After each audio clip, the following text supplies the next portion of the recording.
forma de pregunta. Y hizo la referencia diciendo, mi madre y mis hermanos, mi familia, son todos aquellos que hacen la voluntad de mi Padre que está en los cielos. Así que Jesús hizo referencia a su familia, y la familia de Jesús, según sus palabras, es la familia espiritual. Él tenía su familia natural, carnal, sus hermanos, su madre, pero él veía a una familia espiritual. Él veía más allá de una familia natural, sino veía la familia espiritual, que es con la que vamos a convivir eternamente. Así que le invito a que abra su Biblia en Efesios. Pablo escribe a la iglesia que está en Éfeso, Efesios capítulo 2, verso 19.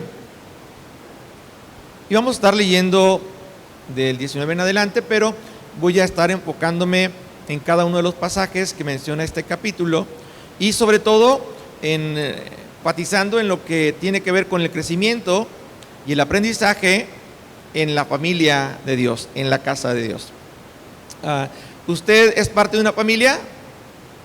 Muy bien. ¿Usted fue niño en esa familia? ¿Sí? Y usted desde niño, usted aprendió y creció dentro de la familia. Y dentro de la familia, en ese crecimiento y desarrollo, se establecían límites. Había límites de un horario, de salir, de entrar, de dormir, de comer, de estudiar, de jugar. Se establecían límites, reglas, horarios dentro de la familia, y hablo de la familia natural. Todos crecimos y nos desarrollamos dentro de la familia. Así que en la familia espiritual, para poder crecer en lo individual, tenemos que ser parte de la familia espiritual. Tenemos que ser parte del cuerpo de Cristo y estar plenamente identificados y plenamente integrados en lo que la familia lleva a cabo para que esa familia crezca y se desarrolle. En el caso de la familia natural, entendemos que pasan los años y vamos creciendo. La Biblia dice, y es muy clara cuando hace referencia, que todos debemos de crecer hasta llegar a la estatura del varón perfecto, creado según Dios. Así que todo creyente tiene que buscar su propio crecimiento. ¿Dónde? Dentro de la familia. Ningún creyente puede tener un crecimiento espiritual fuera de la familia, fuera del cuerpo de Cristo. Para aquellos que dicen que no es necesario ir a la iglesia, que no es necesario congregarse, pues es una herejía y es totalmente una doctrina errónea, porque la Biblia menciona que separados de Dios, nada podemos hacer. Y es también muy clara diciendo que mayor son dos que uno, porque si uno está solo y resbala, no hay quien lo levante. Así que el que piense que solo puede crecer, desarrollarse y vivir una vida espiritual, no es así. Aún el mismo Señor Jesús, cuando inició su ministerio, empezó a desarrollar su ministerio en 3 años. Él llamó a 12 para que estuvieran con Él. No solo, llamó a 12 para que estuvieran con Él. Y juntos, como un grupo pequeño, una familia pequeña, empezar a crecer y a aprender dentro de ese grupo que Él consideró su familia. ¿Quiénes son mi madre y mis hermanos? Aquellos que hacen la voluntad de mi Padre que están en el cielo. Entonces los discípulos eran su familia. Y dice la Escritura que posteriormente no solamente era un grupo pequeño, una familia pequeña, después se extendió a multitudes y la familia era una multitud. Y Jesús sabía enseñar a la familia pequeña, pero también a la familia extensa, la familia grande. La familia pequeña la conforma papá, mamá, los hijos, la esposa, el esposo. La familia extensa la forman los tíos, los primos, los abuelos, y crece la familia. Hay familias que rebasan los 100, 200 personas con todos los hijos, nietos, bisnietos y tataranietos. Eso quiere decir que la familia empieza con 2. No empieza solo. No puede haber familia uno solo. Tiene que haber 2. Y ya cuando hay 2, entonces desde el origen, desde el Génesis, la familia se tiene que reproducir, tiene que crecer y tiene que desarrollarse. Y así se estableció. El origen de la familia se estableció entre Adán y Eva, posteriormente con sus hijos, hasta el día de hoy. Así que con esa introducción, entender que la familia es importante y que si hemos de crecer dentro de la familia, porque ahí vamos a encontrar la madurez, vamos a aprender de los demás miembros de la familia, vamos a tener la protección y el cuidado dentro de la familia. Y Pablo escribe a la iglesia que está en Éfeso, en esta carta a los Efesios, capítulo 2, verso 19, diciendo lo siguiente: así que ya no sois extranjeros ni advenedizos, sino conciudadanos de los santos. ¿Y qué más dice?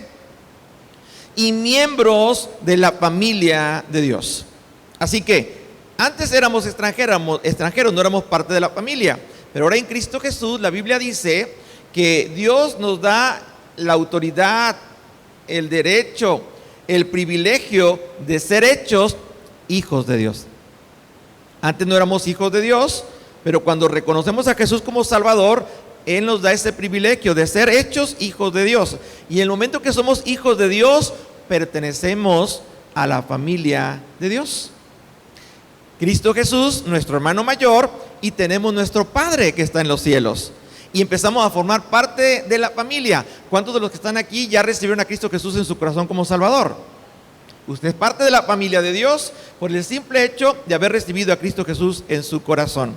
Pero no solamente basta con ser parte de la familia, tenemos que integrarnos y tenemos que crecer. Yo le pregunto, si un miembro nuevo llega a la familia, ¿ese miembro se queda ahí y nadie lo atiende? Si es un bebé, es el que recibe todos los cuidados, es el que recibe todas las atenciones, se le cuida la alimentación, se le cuida cómo va a caminar, y en su proceso de desarrollo se le manda al kinder, a la primaria, a la secundaria, a la preparatoria, y se sigue procurando que ese miembro que era un bebé crezca hasta llegar a alcanzar la meta. Pablo lo define así: terminar la carrera. Va a pasar todo un proceso, pero hay una carrera que estamos buscando alcanzar el premio. En este caso dice la Escritura que Pablo menciona que somos miembros de la familia de Dios. El verso número 20. ¿Y cómo esa familia va a crecer?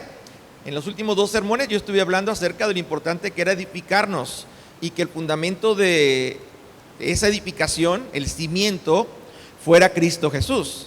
Si no es Cristo Jesús el cimiento, el fundamento de nuestra fe, de nuestro desarrollo, crecimiento, fácilmente nuestra vida puede ser destruida, derribada, y dice la Biblia que puede ser grande nuestra ruina.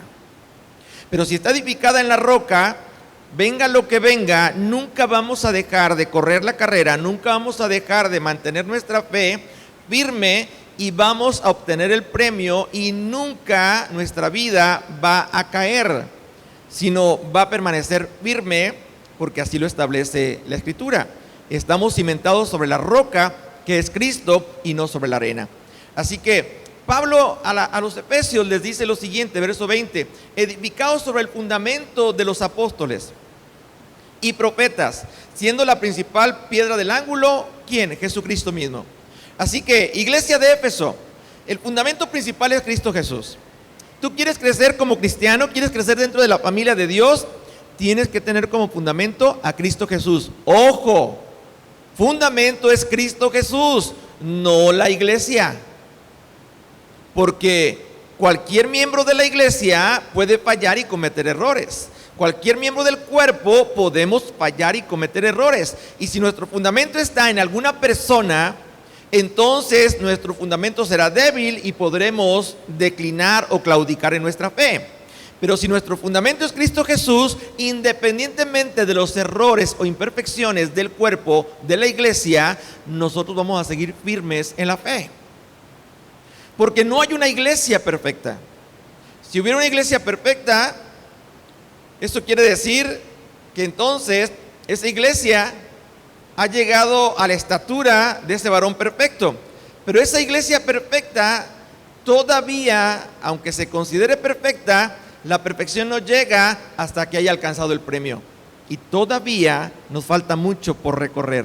La iglesia universal, la iglesia multitudinaria a nivel mundial, está en un proceso de crecimiento y desarrollo. La iglesia local, que somos nosotros, estamos en un proceso también de crecimiento y de desarrollo. Por lo tanto, cada miembro tiene que crecer, pero poniendo su fundamento, su fe en Cristo Jesús. La Biblia dice, puestos los ojos ¿en quién? En Jesús, el autor y consumador de la fe. Así que cuando aprendemos a poner nuestra mirada en Jesús, no vamos a mirar los errores de los demás, no vamos a mirar las imperfecciones, porque si queremos ver un cuerpo perfecto, difícilmente lo vamos a encontrar. Hay personas que consideran a la iglesia como el refugio donde encuentran o van a encontrar aquello que les hace falta. Pero la iglesia no es el lugar donde vamos a encontrar lo que nos hace falta, es el lugar donde nosotros vamos a colaborar para ayudar a otros en lo que necesitan y les hace falta. Porque cuando nosotros empezamos a colaborar dentro de la familia, del cuerpo, en suplir aquellas necesidades que otros tienen o les hace falta, entonces Dios se encarga de nuestras necesidades. Porque estamos cumpliendo primero con el principio de amar, de dar, de colaborar. Y esto es servir a Dios. Y cuando tú sirves a Dios, dice la Escritura, buscas a Dios primero, le sirves y todo lo demás que tú necesitas vendrá por añadidura. Pero tenemos que ser partícipes dentro del crecimiento y como miembros en particular. El fundamento es Cristo Jesús. Y cuando es Cristo Jesús el fundamento, mira, una de las actitudes que tiene el creyente es que va a reflejar el amor de Dios y va a saber que cuando un miembro llega a la iglesia, lo primero que este miembro tiene que sentir de parte de él como miembro, que ya tiene tiempo, es sentirse bien recibido, bienvenido, amado y aceptado. Porque normalmente las personas que vienen a la iglesia vienen del mundo y vienen de un mundo que los ha desechado, menospreciado y los ha hecho sentir que no tiene sentido su vida. Pero cuando llegan a la iglesia y tú, instrumento de Dios, instrumento como cuerpo de Cristo, para que la iglesia crezca, vas inmediatamente a atenderlo, a mostrarle amor, protección y seguridad. Y sobre todo el amor de Dios. Déjame decirte algo. Si hay algo que sucede en una familia, cuando un miembro de la familia llega o llega a alguien a formar parte dentro de la familia, el motivo de que ese miembro se añada a la familia es un motivo de regocijo. ¿Qué sucede cuando en la familia un hijo llega a la etapa del matrimonio y tiene la bendición de ser padre? Y llega un nuevo miembro a la familia. ¿Cómo se recibe ese nuevo miembro de la familia? ¿Se le atiende o no se le atiende? ¿Con tristeza o con alegría? ¿Hay felicidad o hay infelicidad? Normalmente, ¿cómo llega un nuevo miembro a la familia? Con alegría. Todos también están esperando, anhelantes que ya llegue. Y cuando llega, todo el mundo le regala cosas, le muestra el amor. Y ¡ay, qué bonito! Y ¡ay, qué bello! Así un miembro cuando llega a la iglesia, que va a ser parte de la iglesia porque viene a conocer a Jesucristo como Salvador, hay que mostrarle el amor. Y cuando la persona se siente amada, déjeme decirle algo, esa persona se queda en esa familia. ¿Quién se queda en una familia cuando no siente el amor de Dios? Se van. Pero cuando está el amor de Dios, yo no dejo a mi familia. Así que cuando una persona, voy a poner este ejemplo, viene a la iglesia como creyente y usted está siendo parte de la iglesia, a veces nosotros venimos con el concepto de que pues yo vengo porque yo necesito que me amen, yo necesito que me atiendan, yo necesito que me den seguridad.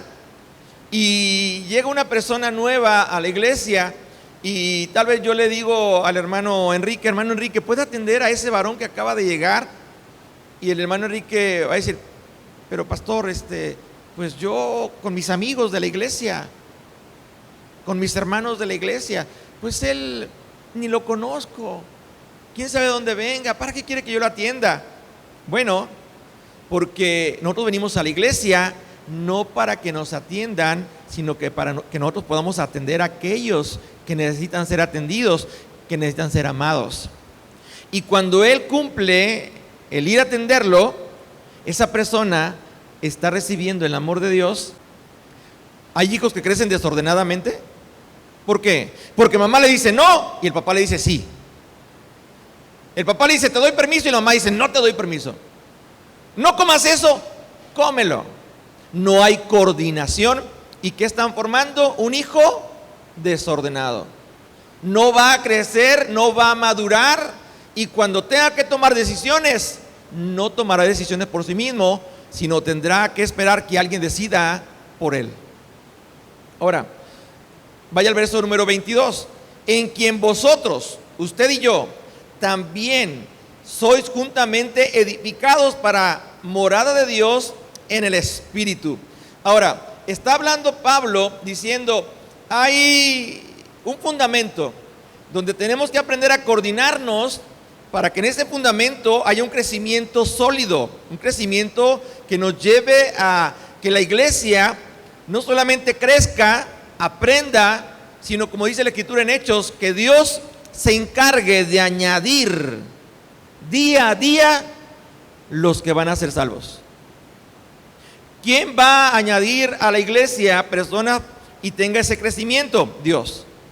Hay una coordinación entre el cuerpo y la cabeza, que es Cristo Jesús. La iglesia no se mueve sola, la iglesia se mueve a través del Espíritu Santo en Cristo Jesús. La iglesia proclama a un Señor, a un Dios, y ese Dios y ese Señor se llama Jehová de los ejércitos y se llama Jesucristo. Y los dos representan el amor. Y a través de quién, del Espíritu Santo, hace que el amor se manifieste en la vida de las personas. Porque la manera en la que Dios se manifiesta en nosotros es espiritual. Familia espiritual. Familia de Dios. Dios es espíritu.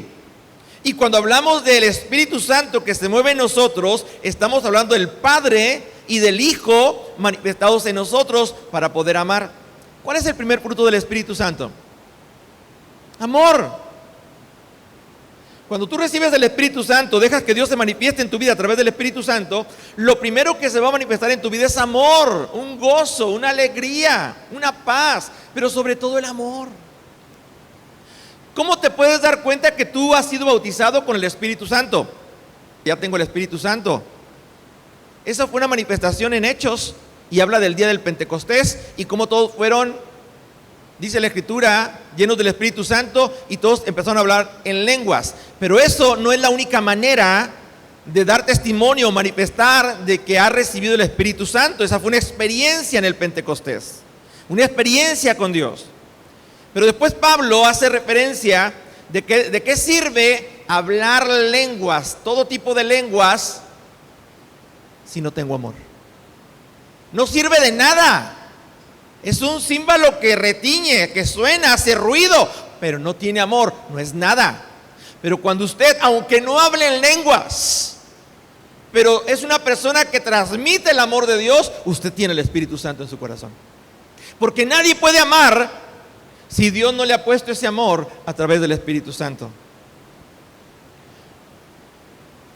Es que yo hablo en lenguas, pero no tienes amor. ¿De qué te sirve el poder declarar que tuviste una experiencia con el Espíritu Santo si has dejado de dar los frutos del Espíritu Santo?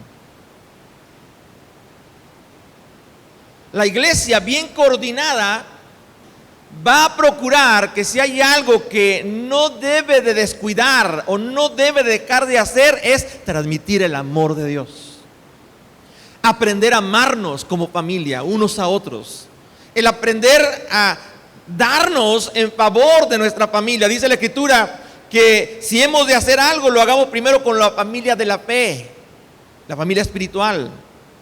Que tengamos cuidado de la familia espiritual.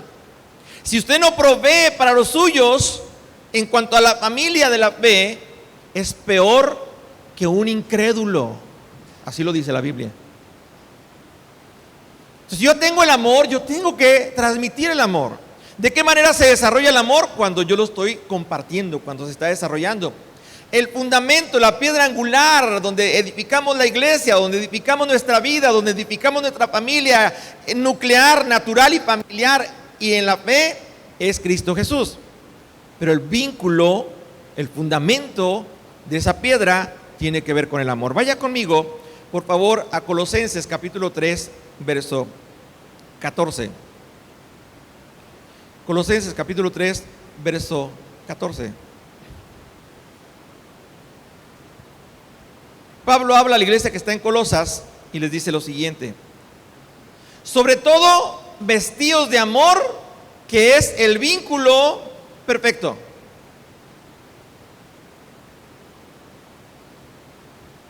Dice la Escritura que cuando venimos a Cristo Jesús, Él nos quita la vestidura vieja y nos viste con una vestidura nueva. Y la Biblia habla de revestirnos y tiene que ver con el amor. Y aquí Pablo le dice a la iglesia que está en Colosas: vístanse del vínculo perfecto que es el amor. ¿Qué es lo que nos une? El amor. Le puede decir a la persona que está a su lado: Cristo te ama. Es fácil, Cristo te ama. Y verdad, Cristo te ama. Ahora dígale: y yo también. Eso es lo difícil. Porque no basta solamente con decir te amo, sino Dios espera que lo demostremos. No todo el que me dice Señor, Señor, sino el que hace. Tenemos que practicar el amor. Pedro, ¿me amas? Sí, Señor, te amo. Pues haz lo que te estoy pidiendo, muéstrame que me amas. Y Pedro no hacía lo que el Señor le pedía. Y la Biblia nos enseña, hablando del Señor Jesús: ¿por qué decís que me amáis si no hacéis lo que yo os pido? Amar es algo que todos podemos dar. Y una forma de dar amor es, primero, amando a Dios, a nuestro Señor Jesús, y vamos a poder transmitir ese amor de Dios. Cuando una persona tiene el amor de Dios, ama a todos sin distinción. Cuando Jesús vino al mundo, yo le pregunto, ¿Él hizo acepción de personas? ¿Dijo a estos sí, a estos no? Y cuando lo hizo, por cuestión de su mandato, de su propósito en la tierra, Él fue movido a misericordia, como aquella mujer sirofenicia que le pide que atienda a su hija y que Él le dice: mira, no es lícito dar el pan de los perros a los perrillos, de los hijos a los perrillos, perdón. No es lícito dar el pan de los hijos a los perrillos. Y ella dice: sí, pero aún los perrillos comen de las migajas que caen de la mesa de sus amos. Y Jesús dijo: oh, mujer, grande es tu fe, hágase como tú has declarado. ¿Por qué? Porque él vio en ella que ella amaba a Dios y confiaba en Dios, y que Dios iba a hacer la obra en su necesidad. ¿Y qué fue lo que hizo Jesús? Al ver la fe de ella, le concedió lo que tanto pedía. Cuando hay amor, puede ser desechado, puede ser no valorado, pero Dios siempre manifestará su amor para contigo. Con amor eterno te he amado. ¿Y a través de quién va Dios a mostrar ese amor eterno? A través de la iglesia, a través de usted, a través de mí. Y cuando llega la familia, hay que atenderla con amor. Yo no sé cuántos paquetes de galletas María le he dado a la niña de Fernando, pero yo tenía muchos paquetes de galletas allá atrás y lloraba, y ahí voy por un paquetito y se lo daba. ¿Y cómo se ponía ella? Yo nunca voy a olvidar la carita de ella. Iba con sus papás y les decía, era un paquetón no era una galleta, era un paquetón de galletas. ¿Usted cree que a esa niña se le va a olvidar que cuando venía a la iglesia, el pastor o la persona que estaba ahí atrás, sabrá Dios quién sería, pero que cuando ella lloraba, le daba un paquetón de galletas? Ella va a crecer y va a recordar que en la iglesia se encuentra el amor de Dios, y que al futuro ella va a ser un instrumento para transmitir también el amor de Dios. Ahora, yo creo que si somos parte de una familia, tenemos que entender que la familia tiene un padre, una madre y tiene hermanos, hijos, hermanos. Usted y yo somos hermanos, porque somos hijos de un padre, somos parte de una familia. Entonces, si somos parte de una familia, somos hermanos, tenemos un padre, somos hijos de Dios, entonces tenemos que coordinarnos y tenemos que empezar a hacer lo que Dios establece para que la familia de Dios cumpla su propósito en la tierra. Vaya conmigo a Lucas capítulo 3, verso 21. Lucas capítulo 3, verso 21. Usted va a recordar el momento cuando Jesús fue bautizado, que estaban todos bautizándose y Jesús también. Dice la escritura así: aconteció que cuando todo el pueblo se bautizaba, también Jesús fue bautizado. Y orando, ¿qué sucedió? El cielo se abrió.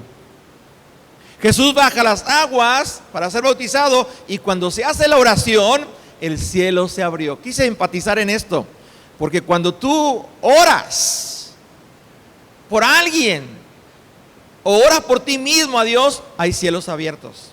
¿Qué es lo que abre el cielo? La oración. Y la oración es un instrumento también para transmitir el amor de Dios.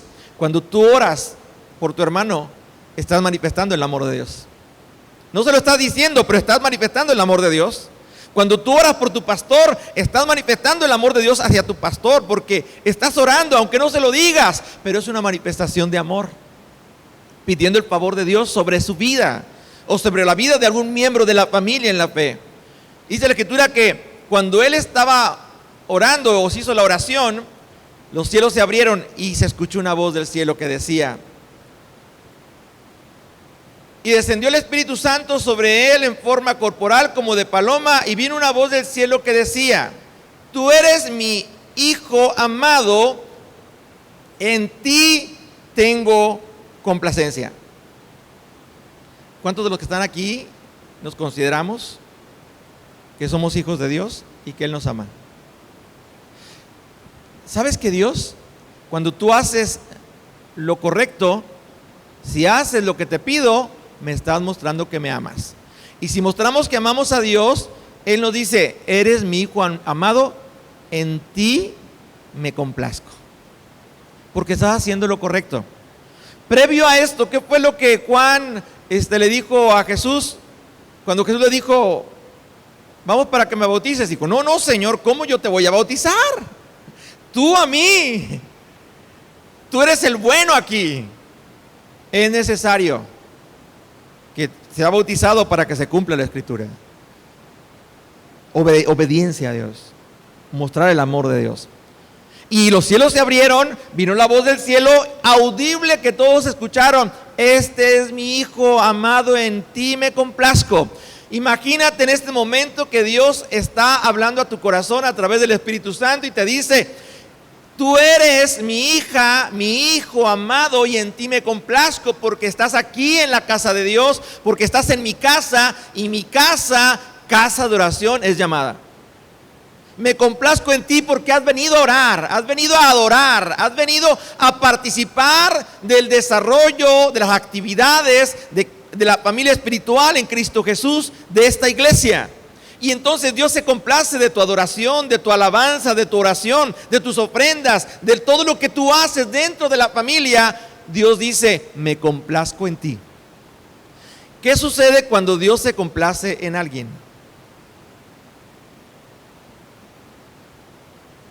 La Biblia dice que sin fe es imposible, ¿eh? ¿Qué sucede cuando Dios se complace en alguien? Cuando Dios se agrada de alguien, Dios se manifiesta en su vida. Vino el Espíritu Santo en forma corporal como de paloma, posándose sobre él. Y cuando viene la manifestación de Dios, usted sabe que todas las cosas nos van a ayudar para bien, porque hemos aprendido a amar a Dios. Y a los que aman a Dios,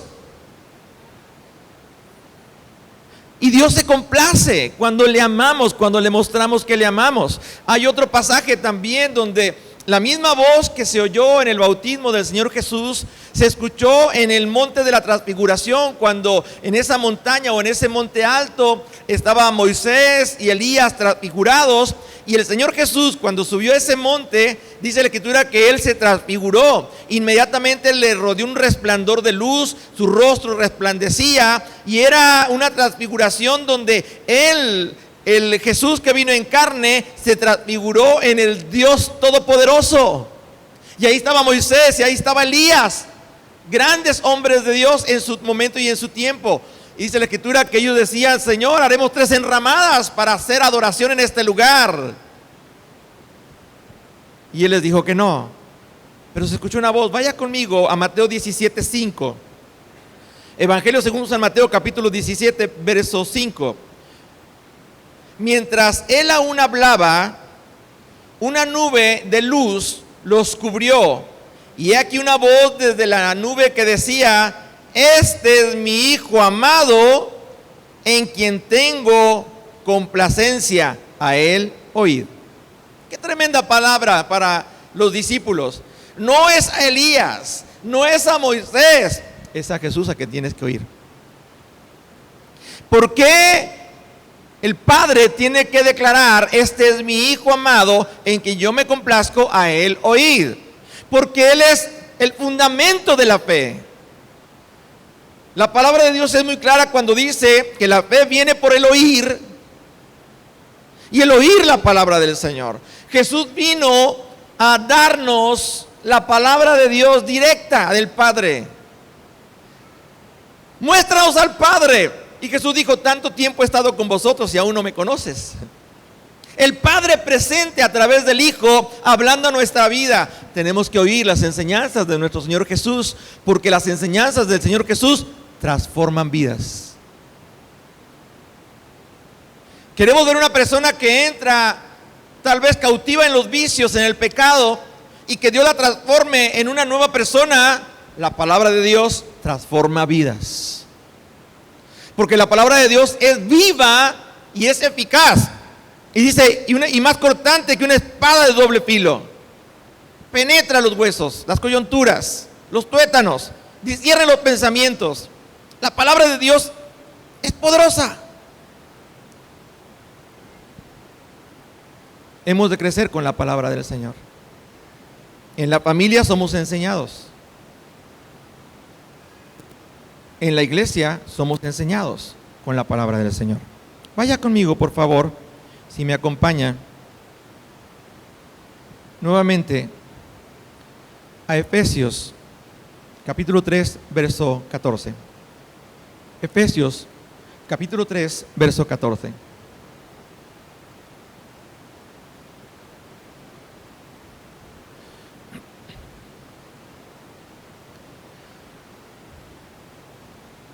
¿Ya lo tiene? El apóstol Pablo le dice a la iglesia de Éfeso: hay un motivo por el cual yo doblo mis rodillas todos los días.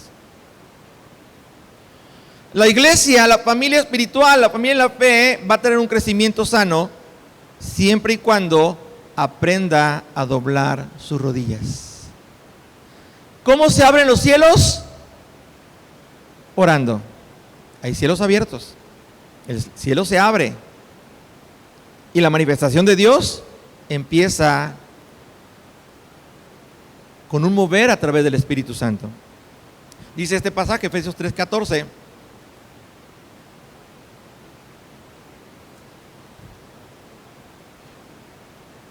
Cuando el apóstol Pablo hace referencia a estas palabras, dice: por esta causa doblo mis rodillas ante el Padre de nuestro Señor Jesucristo, de quien toma nombre, ¿qué dice ahí? Toda familia en los cielos, familia terrenal y familia espiritual. Doblo mis rodillas en el nombre del Señor Jesucristo, en quien toma nombre toda familia en el cielo, pero también en la tierra. El crecimiento se da en la familia terrenal o espiritual a través de Cristo Jesús, el fundamento de la fe, el fundamento, la piedra angular, dice la Escritura, el vínculo del amor. Pero sigue diciendo ahí este pasaje: de quien toma nombre toda familia en los cielos y en la tierra, para que os dé conforme a las riquezas de su gloria y el ser fortalecidos con poder en el hombre interior por su espíritu. Para que os dé conforme a las riquezas de su gloria y el ser fortalecidos con poder en el hombre interior por su espíritu. Hermanos, ¿cuántos en verdad sabemos valorar lo que es la riqueza? Hay riqueza material, ricos en el mundo. Hay riqueza espiritual, ricos en Dios.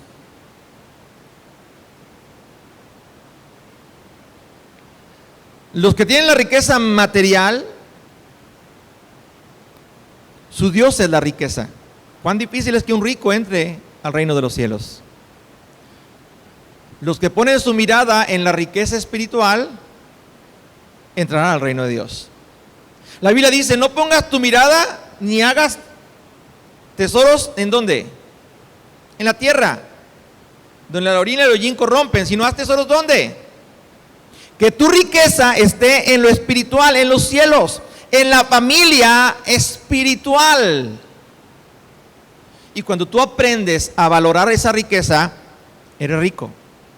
Hay quienes pretenden ser pobres porque no tenemos la riqueza que tienen los del mundo, pero somos ricos porque tenemos lo que ellos no tienen, la verdadera riqueza espiritual, conforme a sus riquezas en gloria. ¿En quién? En Cristo Jesús. Hay quienes pretenden, dice la Escritura, ser ricos, pero en realidad son pobres, porque no tienen la verdadera riqueza, que es la salvación, la vida eterna en Cristo Jesús.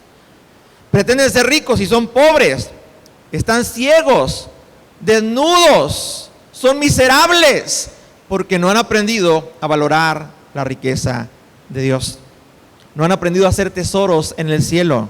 Se han enfocado en la riqueza material, terrenal, y se han olvidado de la riqueza espiritual.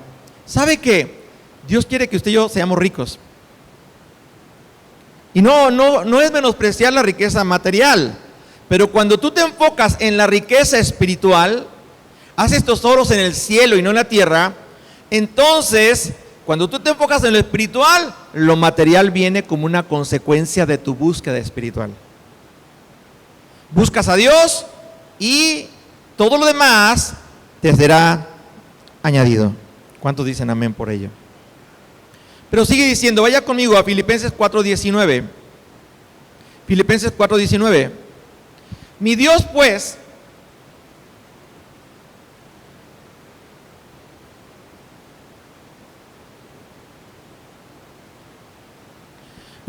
pues suplirá todo lo que os falte conforme a sus riquezas en gloria en Cristo Jesús.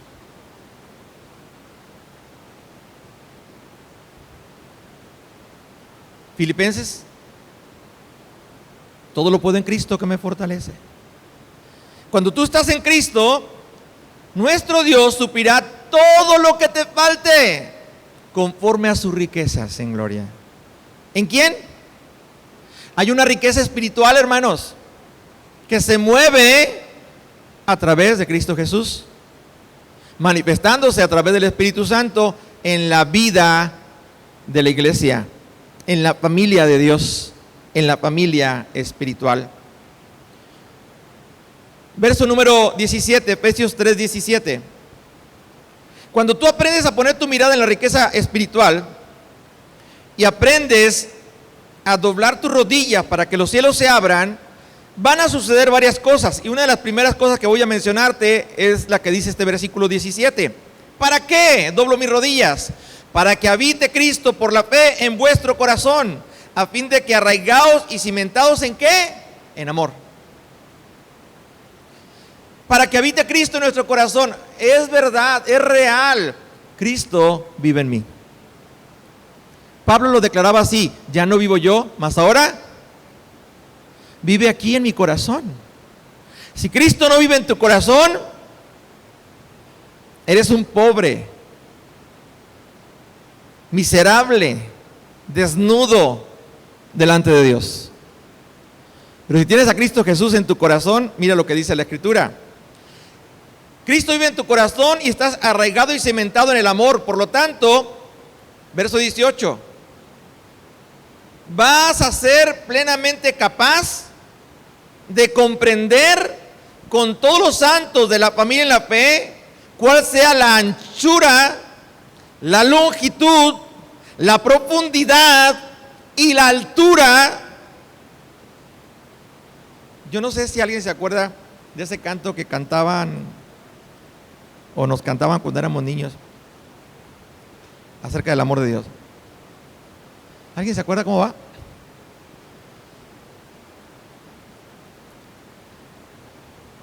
El amor de Dios es maravilloso, el amor de Dios es maravilloso, grande es el amor de Dios.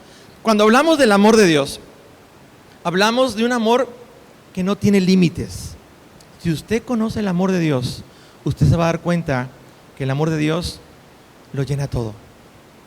Va a llenar su corazón, va a llenar su necesidad como persona, como familia, como matrimonio, como hijo, como hermano, como padre, como madre. Pero Dios lo va a llenar todo. Vaya conmigo al verso 19.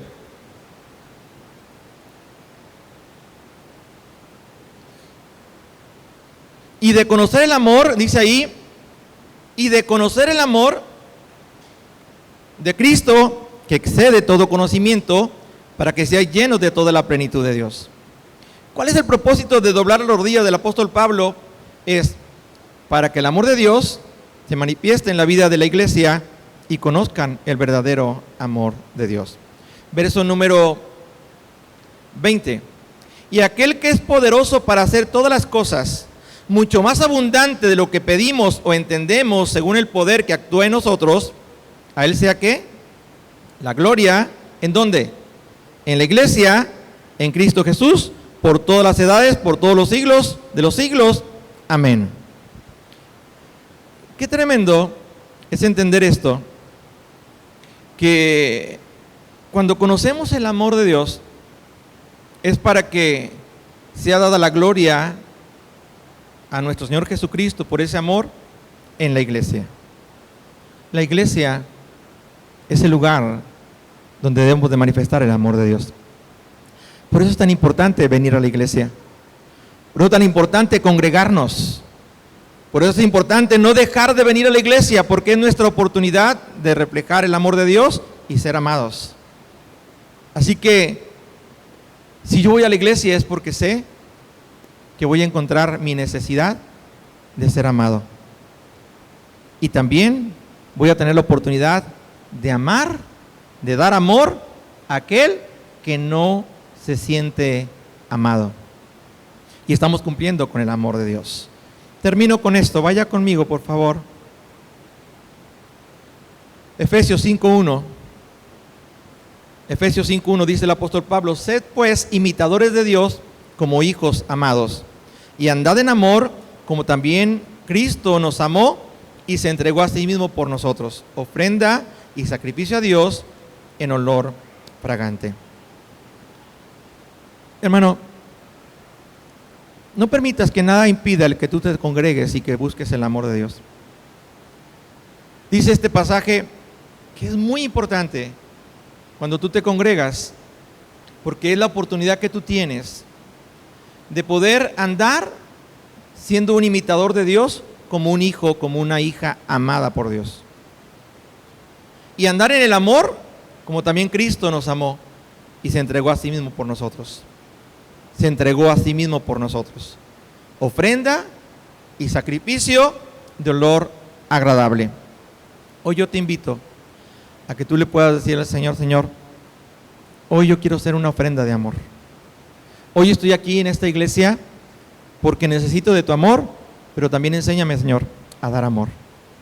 Y si tú eres una persona que ya recibió el amor de Dios, eres candidato para que dentro de la familia tú transmitas el amor de Dios. ¿Podremos dar un poco de amor esta mañana a nuestra familia en la fe? ¿Usted cree que podamos? ¿De qué manera podríamos orar para mostrar el amor de Dios y los cielos se abran y se manifieste el Espíritu Santo? La Biblia dice, orando los unos por los otros. ¿Puedes estar de pie un momento? Y voy a invitarte a que busques a alguien, quien tú quieras. Ya dije que solos nadie. 2, quien tú quieras. Puede ser tu esposo, tu esposa, tu amiga, tu hermana, tu prima, quien tú quieras. Tu cuñado, tu cuñada, tu abuela, tu abuelo, tu suegra, tu suegro, quien tú quieras. Pero busca a alguien de nuestra familia en la fe y dile, ven, quiero que ores por mí. Yo también quiero orar por ti. Y venga al altar y vamos a ver cielos abiertos, pero sobre todo vamos a ver el vínculo perfecto que es el amor de Dios entre nosotros como familia. Cuando usted viene a la iglesia, viene a crecer, a aprender en familia. Así que venga a este altar y vamos a orar. Vaya con alguien, ahí en la oportunidad, vaya con alguien. Busque, venga con otra persona al altar y vamos a orar. No se quede solo, porque hay del solo que cuando se resbala no hay quien lo levante, no hay quien lo ayude. Todos tenemos a alguien. Así que vaya con alguien. Si hay alguien que no conoce, con mayor razón, porque es la oportunidad de mostrar el amor de Dios. Adelante.